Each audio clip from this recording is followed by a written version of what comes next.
और नरेंद्र मोदी जी को डर है कि अगर ब्रजभूषण शरण सिंह को गिरफ्तार करवा दिया तो कहीं 4-5 राज्यों में लोकसभा की सीटें न हिल जाएं। बस सड़क पर नेताओं के बच्चों को खड़ा कर दीजिए और किसान कभी आत्महत्या नहीं करेगा, खेती करने के लिए नेताओं के बच्चों को भेज दीजिए।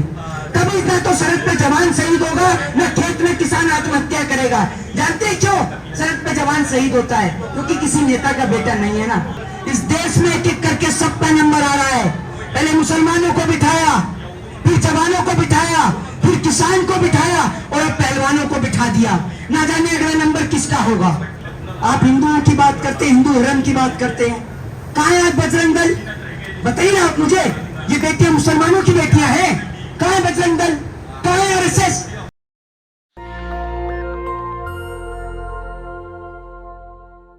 बोलने को तैयार नहीं होता। इन बहनों ने कितनी हिम्मत करी होगी तब कहीं जाकर ये बोल पाई हैं। और आज अगर ये बोल पाई है तो उस लड़ाई में पूरा देश इनके साथ खड़ा हुआ है। और कल इस बात का नतीजा उन तमाम लोगों को दिखा दिया है जो लोग कह रहे थे कि जाटों का आंदोलन है। उन तमाम लोगों को दिखा दिया कि ये आंदोलन जाटों का नहीं, ये आंदोलन देश की बहन बेटियों की इज्जत और आबरू का आंदोलन है। ये देश की एकता और अस्मिता का आंदोलन है। क्योंकि अगर आज ये देश की बेटियां चुप हो गई तो कल कोई और बेटी खड़ी होकर इस बात को नहीं बोल पाएगी। और आप सोचकर देखिए आज देश की न्यायपालिका की, देश की जुडिशरी की क्या हालत हो गई है। जिस देश के अंदर एफआईआर, जो कि लोगों का फंडामेंटल राइट है, उस एफआईआर को दर्ज कराने के लिए देश की बेटियों को सुप्रीम कोर्ट का सहारा लेना पड़ता है। यानी हमारे देश की कानून व्यवस्था इतनी लाचार हो गई है कि भाई एक सांसद के ऊपर एफआईआर नहीं हो पाती है। अगर मान लीजिए कल को अगर कोई किसी राज्य का मुख्यमंत्री या प्रधानमंत्री अगर किसी आरोप में गलत हो जाता है फिर तो उसके ऊपर कोई कार्रवाई नहीं होगी। क्योंकि जब एक सांसद के ऊपर एफआईआर दर्ज कराने के लिए सुप्रीम कोर्ट का सहारा लेना पड़ रहा है तो मुख्यमंत्री और प्रधानमंत्री की तो बात ही अलग है। जिस देश के अंदर बेटी को सम्मान कहा जाता है, नारी कहा जाता है, जिस देश के अंदर बेटियों को पूजा जाता है, और जिस देश के अंदर बेटियों की क्या इज्जत हो रही है आप देख रहे हैं। आज बेटियां सड़कों पर बैठी हैं, लेकिन जब बेटियां क्रिकेट के स्टेडियम में जाती हैं तो उनको कहा जाता है नहीं आप वीआईपी रो में बैठिए, आप तो वीवीआईपी हैं। जब एक बात आप मुझे बताइए, 1 महीने से सड़कों पर बैठी हैं तब आपको नजर नहीं आ रही है वीआईपी है वीवीआईपी है? 1 महीने से आपने इन बेटियों को सड़क पर बिठा रखा है, आपको तो शर्म आनी चाहिए कम से कम।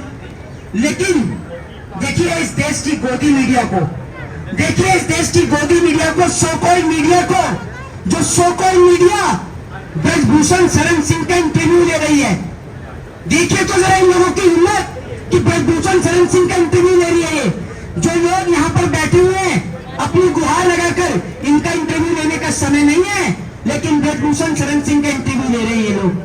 और ब्रजभूषण शरण सिंह की हर एक बात पे ऐसे इंप्लीमेंट कर रहे हैं जैसे ब्रजभूषण शरण सिंह पता नहीं क्या है। भैया एक अपराधी है, वो एक अपराधी है। आप इस मामले को छोड़ दे तो और भी अन्य मामले उसके ऊपर दर्ज हैं, कई केस उसके ऊपर दर्ज है। 302 का उसके ऊपर केस दर्ज है, 354 A B C D सब उसके ऊपर दर्ज है। एक अपराधी है ब्रजभूषण शरण सिंह, जिसको लोग इतना हाईलाइटेड करने का काम कर रहे हैं, उसको इतनी अप्रोच देने का काम कर रहे हैं। लेकिन देश की सरकार या देश के प्रधानमंत्री जानते हैं आप क्यों नहीं बोल रहे हैं उसके खिलाफ? उसके पीछे का कारण यह है कि ब्रजभूषण शरण सिंह के 50 से 60 डिग्री कॉलेज है, खुद का हेलीकॉप्टर है, चार्टर्ड प्लेन है, और नरेंद्र मोदी जी को डर है कि अगर ब्रजभूषण शरण सिंह को गिरफ्तार करवा दिया तो कहीं 4-5 राज्यों में लोकसभा की सीटें न हिल जाएं। मोदी जी तो वोट बैंक की राजनीति करते हैं, उनका वोट बैंक रह जाए बस इसलिए। लेकिन मैं आपको बता दूं कि तमाम राजपूत भाई यहाँ पर आकर एक बात को कह के गए कि हम बहन बेटी की इज्जत और आबरू के साथ खेलने वाले के साथ नहीं खड़े हैं। ये लड़ाई जाट वर्सेस राजपूत की नहीं, ये लड़ाई देश की बेटी वर्सेस देश की इज्जत लूटने वालों के बीच है। इस लड़ाई में तमाम जाति धर्म समुदाय के लोग एक साथ खड़े हैं। इसमें ब्राह्मण, शूद्र, वैश्य, क्षत्रिय, हिंदू, मुस्लिम, सिख, ईसाई, सभी जाति, सभी धर्म और सभी मजहब के लोग इस लड़ाई में बढ़ चढ़कर हिस्सा ले रहे हैं। और इसका नतीजा आपको कल जंतर मंतर पर दिख ही गया। जंतर मंतर पर तब इतनी भारी संख्या में पब्लिक पहुंची, तब कहीं जाकर कहीं पब्लिक ने को रोक भी लिया था। बहुत सारे लोगों को जंतर मंतर पर पहुंचने नहीं दिया, क्योंकि जो हरियाणा से जो लोग आ रहे थे और जो लोग आ रहे थे उनको बॉर्डरों पर ही रोक दिया गया। लेकिन 28 तारीख जिस दिन देश के प्रधानमंत्री जी नई पार्लियामेंट का उद्घाटन करेंगे, उस दिन हमारी नारी शक्ति अपनी भुजाओं की, अपनी बाहुबल की ताकत दिखाएगी। और बाहुबल की ताकत जो है वो हथियारों से नहीं दिखाई जाती, बाहुबल की ताकत दिखाई जाती है अपनी आवाज से। जिस प्रकार से सत्य और अहिंसा का साथ देते हुए महात्मा गांधी ने अंग्रेजों को इस देश से खदेड़ा था, ठीक उस प्रकार से हमारी देश की नारी शक्ति सत्य और अहिंसा के मार्ग पर चलते हुए बहन बेटियों की इज्जत और आबरू लूटने वालों को इस देश से खदेड़ने का काम करेंगी। हमारे देश की बहन बेटियां संसद तक जाएंगी ताकि पता तो चले देश के तमाम लोगों को कि देश के प्रधानमंत्री ने जो कान में रुई लगा रखी है, कम से कम वो रुई निकले तो, ताकि प्रधानमंत्री को समझ में आ सके कि जो बेटी 1 महीने से सड़कों पर बैठी है, जिनकी एफआईआर सुप्रीम कोर्ट के जरिए दर्ज हुई, उनकी आप सुनने वाले भी नहीं है। जब आप पानीपत में खड़े होकर बोलते हैं बेटी बचाओ बेटी पढ़ाओ, हमें भी बड़ी खुशी होती है, क्योंकि हमारे भी घर में मेरी भी बहनें, मैं भी किसी माँ के पेट से जन्म लिया हूँ। हमें बड़ी खुशी होती है कि हमारे देश के प्रधानमंत्री बेटी बचाने की और बेटी पढ़ाने की बात करते हैं। लेकिन आपने ये नहीं बताया कि बेटियों को किससे बचाने की जरूरत है। अरे बेटियों को बचाने की जरूरत है आपकी पार्टी के नेताओं से। आज हमारे देश के जवानों को 1 महीने से जंतर मंतर पर बिठा रखा है। जब मेरा भाई इंडियन आर्मी में भर्ती होने के लिए गया था तो कभी उसने ये नहीं सोचा था कि हम अपने देश के लोगों के ऊपर लाठी डंडे भाजेंगे। नहीं, उन के अंदर बस एक ही जज्बा होता है कि हम इस मुल्क की, इस भारत माँ की हिफाजत करेंगे, इस देश के लोगों की हिफाजत करेंगे। लेकिन हमारे देश की सरकार को देखिए, हमारे देश के लोगों से और हमारे को ही पिटवाने का काम करती है। जब किसान आंदोलन चल रहा था तो हमारे 750 से ज्यादा किसान भाई उस आंदोलन के दौरान शहीद हो गए थे। किसी देश की सरकार ने, किसी राजनेता ने नहीं पूछा कि उनके घर का चूल्हा कैसे जलेगा। और उस किसान आंदोलन के बाद आज भी हमारे कई किसान भाई, उनके बेटे, उनके बच्चे आज भी जेलों के अंदर सड़ रहे हैं। लेकिन इस देश की न्यायपालिका को देखिए कि जिसने किसानों के ऊपर ट्रैक्टर चलाया वो जेल के बाहर है, और जो अपने हक की लड़ाई लड़ रहा था वो जेल के अंदर है। तो आप कैसे कह सकते हैं कि India is a democratic country? Bharat एक लोकतांत्रिक देश है। क्या आपको लगता है कि इस लोकतांत्रिक देश में आज राइट टू स्पीच की आजादी बची है, राइट टू फ्रीडम की आजादी बची है? जब आप और हम कहते हैं कि भारत में सभी को बोलने का हक और अधिकार है, कैसा बोलने का हक और अधिकार है? हमारे को चारों तरफ बैरिकेड से कैद कर दिया है, जैसे हम गुंडे बदमाश हो, चोर और डकैत हो, हम आतंकवादी हो। हैं? आतंकवादी इस देश में घुस जाते हैं तब आपको पता नहीं चलता। हमारे देश के जवान शहीद हो जाते हैं तो आपको पता नहीं चलता। हमारे किसान भाई खेत में पराली जलाते हैं तो सैटेलाइट बता देती है कि यहाँ पराली जल रही है, लेकिन 350 किलो अध्यक्ष जेलेटिन कैसे आया वो नहीं बताता सैटेलाइट। क्यों नहीं बताता भाई?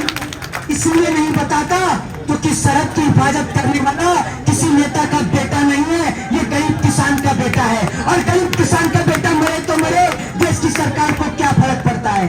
आज मैं आपसे एक बात बोल के जा रहा हूं, अगर आप सरहद पे जवान की शहादत को रोकना चाहते हैं, बताइए रोकना चाहते हैं नहीं रोकना चाहते हैं? चाहते हैं हाँ या नहीं?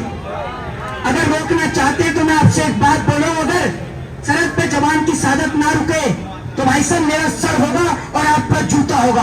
बस सरहद पर नेताओं के बच्चों को खड़ा कर दीजिए और किसान कभी आत्महत्या नहीं करेगा, खेती करने के लिए नेताओं के बच्चों को भेज दीजिए। कभी ना तो सरहद पे जवान शहीद होगा, न खेत में किसान आत्महत्या करेगा। जानते हैं क्यों सरहद पे जवान शहीद होता है? क्योंकि किसी नेता का बेटा नहीं है ना, नेता के बेटे बीसीसीआई में बैठे हैं। मैं पूछना चाहता हूँ कि जब रेल बिक गई तो रेल मंत्री का क्या काम? जब एयर इंडिया बिक गया तो ज्योतिरादित्य सिंधिया का क्या काम? सब कुछ आपने इस धरती का बेच दिया, सब कुछ।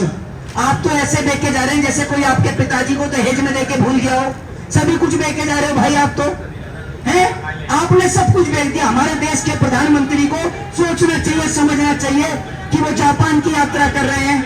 अभी मैं आपको बता दूं, अभी एक देश का जो आया भैया प्रधानमंत्री था, राष्ट्रपति था, पता नहीं कौन था, जो आके मोदी जी का पैर छूने लगा।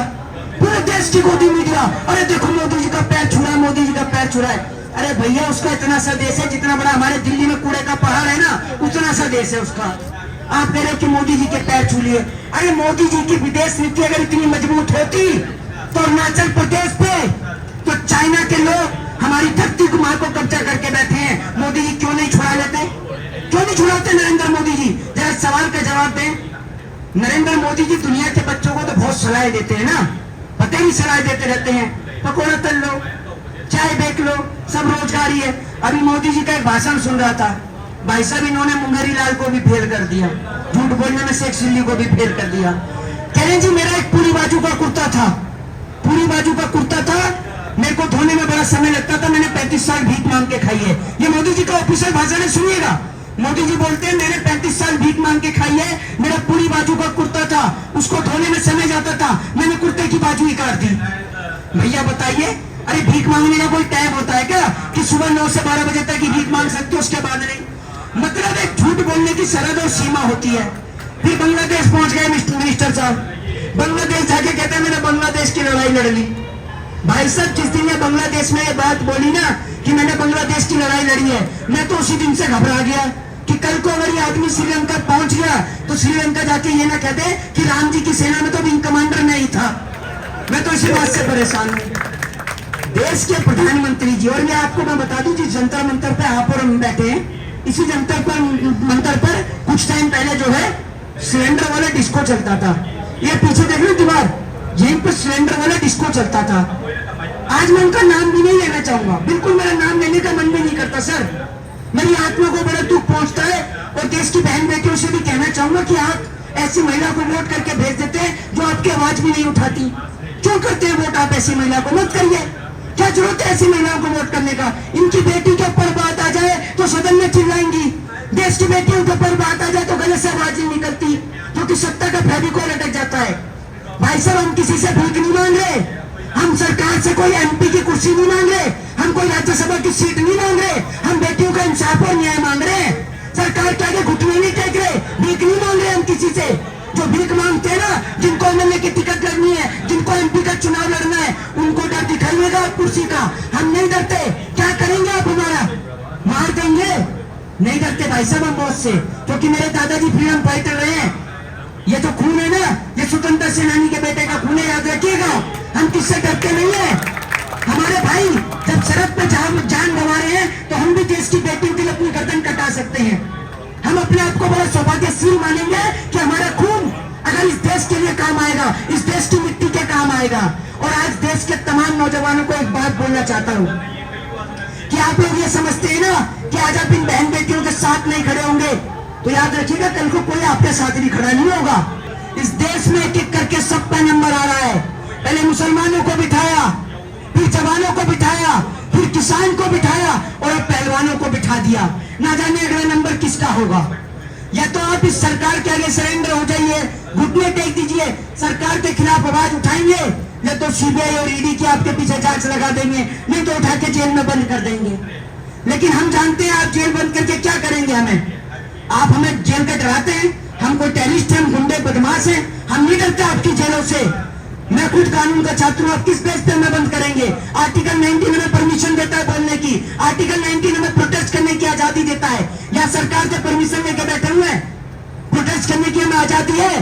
बाहर से आप उन लोगों को लेके जा सकते हैं जो लोग भड़काऊ भाषण देते हैं, हमें नहीं उठा सकते। हम किसी को कोई भड़काऊ भाषण नहीं देते। हम जानते हैं कानून के सेक्शन, हम जानते हैं आर्टिकल्स, हम जानते हैं कॉन्स्टिट्यूशन को। आपको नहीं पता होगा कॉन्स्टिट्यूशन, आप कॉन्स्टिट्यूशन भूल जाते हैं, तभी तो हमें सुप्रीम कोर्ट का सहारा लेना पड़ता है एफआईआर दर्ज कराने के लिए। तो क्या आप संविधान ही भूल जाते हैं? अगर आपको संविधान याद रहता तो आज ब्रजभूषण शरण सिंह के खिलाफ एफआईआर दर्ज कराने के लिए हमें सुप्रीम कोर्ट का सहारा नहीं लेना पड़ता। लेकिन वाकई इस देश की सरकार ऐसी है जो कुछ बोलने को तैयार ही नहीं है। प्रधानमंत्री तो बोलने को तैयार नहीं है, और इस देश की मीडिया के लिए तो मैं क्या ही कहूं। इस देश की मीडिया को तो अगर कल को मोदी जी ने कह दिया ना, भाइयों बहनों मित्रों, कल रात को मैंने हाथी का अंडा देखा, मीडिया सुबह ही कहेगी मैंने तो ऑमलेट भी खा रखा है उसका। ये नहीं सुधरने वाले भाई साहब, इनका कुछ नहीं हो सकता, इनका कभी कुछ नहीं हो सकता। इन लोगों के पास इतना समय है कि अपने टीवी चैनल पर बुलाकर धीरेन्द्र शास्त्री का इंटरव्यू लेते हैं। इनके पास इतना समय नहीं है कि एक एक दिन एक एक घंटा एक एक खिलाड़ी को बुलाकर इनका इंटरव्यू ले, ताकि पूरे देश को बात का पता चले कि आखिर क्यों बैठे 30 दिन से। आप कहते हैं कि राजनीति कर रहे हैं, राजनीति कर रहे हैं। अरे मैं आपसे कहता हूं, आप लगाइए किसी नेता के ऊपर आरोप और अपनी बहन बेटी की इज्जत आदमी को उछलवाइए, है आप पे दम? आप कहते हैं राजनीति कर रहे हैं, कौन कहता है राजनीति कर रहे हैं? ये बहन बेटियां न जाने 2-3 दिन 4 दिन तो सोई नहीं होंगी कि हम ये बात बोले ना बोले। और मैं कहना चाहूंगा, उन माँ बाप को नमन करना चाहूंगा जिन माँ बापों ने ऐसी वीर बेटियों को पैदा किया, जिन्होंने अपने ऊपर हो रहे अत्याचार के खिलाफ कम से कम आवाज तो उठाई। न जाने कितनी बेटियां हैं जिनके साथ इस देश में यौन शोषण हो जाता है, रेप हो जाता है, बलात्कार हो जाता है, वो बेटियां अपनी आवाज नहीं उठा पाती। आप हिंदुओं की बात करते हैं, हिंदू धर्म की बात करते हैं, कहाँ है बजरंग दल?